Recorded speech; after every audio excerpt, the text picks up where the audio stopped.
पाक फ़ज़ाइया ने दुश्मन के जंगी तैयारे मार गिराए। अल्हम्दुलिल्लाह साबित हो गया अफ़वाज पाकिस्तान को कोई शिकस्त नहीं दे सकता। वफाकी वज़ीर इत्तलात अता तारड़ कहते हैं वज़ीर आज़म ने सफ़ारती सतह पर पाकिस्तान का मुकदमा लड़ा, कौम ने मुत्तहिद होकर दुश्मन से जंग लड़ी और कामयाबी मिली। भारत के झूठे प्रोपेगेंडे को बेनकाब किया गया।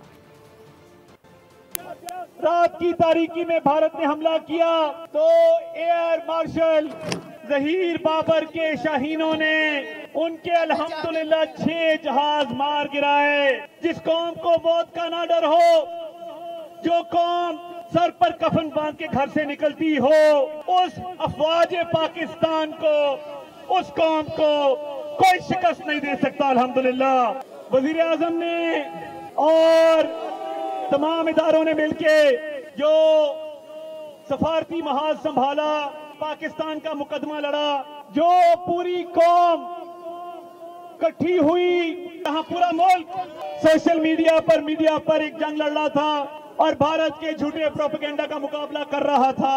वहां पे आपकी तवाना आवाज भी सबसे आगे थी। अल्हम्दुलिल्लाह। सब्सक्राइब करें और बेल दबाएं ताकि कोई खबर रह न जाए।